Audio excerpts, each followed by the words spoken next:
Home Values, Real Estate Blog, Understanding Agency Relationships.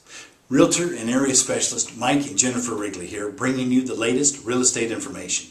Thank you for joining us. Hey, today let's talk about understanding agency relationships. It's important to understand what legal responsibility your real estate salesperson has to you and to other parties in the transaction. Ask what type of agency relationship your agent has with you. Now, the seller's representation, also known as the listing agent or seller's agent. A seller's agent is hired by and represents the seller. All fiduciary duties are owed to the seller. The agency relationship is usually created by a listing contract. Buyer's representation, also known as a buyer's agent or a selling agent. A buyer's agent is hired by prospective buyers to represent them in a real estate transaction. The buyer's representative works in the buyer's best interest through the transaction and owes fiduciary duties to the buyer and the buyer only. The buyer can pay the licensee directly through a negotiated fee, or the buyer's rep may be paid by the seller or through a commission split with the seller's agent. Now, the subagent. A subagent owes the same fiduciary duties to the agent's client as the agent does.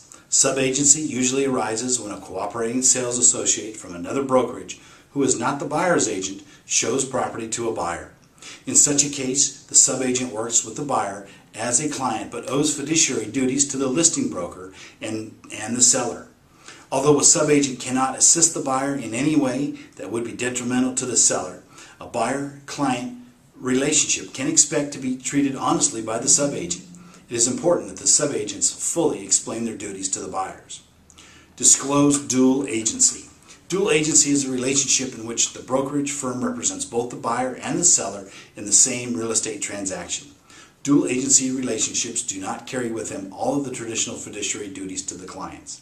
Instead, dual agents owe limited fiduciary duties. Because of the potential for conflicts of interest in a dual agency relationship, it is vital that all parties give their informed consent. In many states, this consent must be in writing, as it is in California. Disclosed dual agency, in which both the buyer and seller are told that the agent is representing both of them, is legal in most states, as it is in California. Designated agent, also referred to as appointed agent.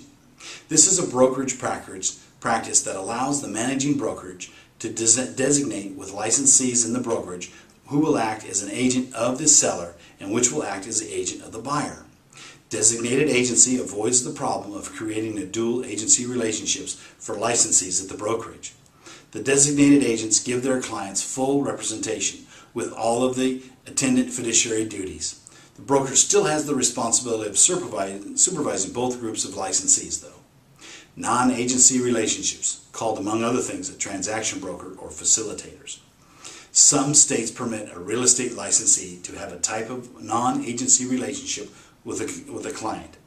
These relationships vary considerably from state to state, both as to the duties owed to the consumer and the name used to describe them. Very generally, the duties owed to the consumer in a non-agency relationship are less than the complete traditional fiduciary duties of an agency relationship. Hope that helps a little bit. Now, what's your home worth?